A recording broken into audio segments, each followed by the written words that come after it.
The D7200 is fully weather sealed, as well as the 18-140 kit lens and the MB15 vertical grip. So you don't have to worry about being out and getting caught in a rainstorm or a snowstorm. This camera is built to handle those kinds of environment. Because it has 24 megapixels, it's going to give you a little bit more resolution. It's going to give you a little bit more detail on the pixel level in your pictures. This is an excellent camera if you're looking to grab something to be able to take awesome wildlife shots, people shots, any kind of photography you want to do. In the Nikon website, the D7200 is considered an enthusiast camera. So is the D500. Both of those cameras are considered enthusiast cameras in the Nikon website, as well as the D750.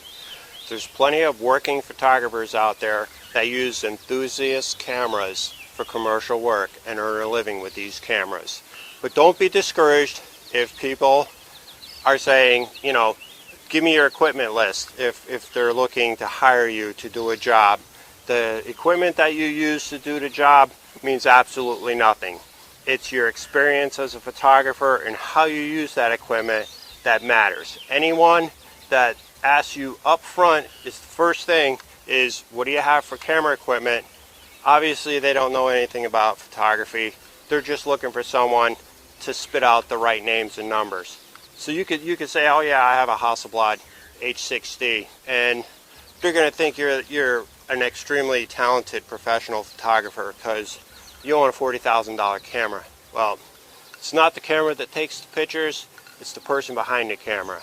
So don't be discouraged by anyone that asks you for an equipment list.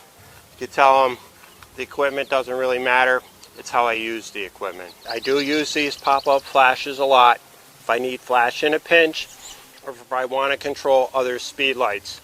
When I did a wedding shoot with my D80, I used the pop-up flash to trigger 4 independent SB800 speed lights.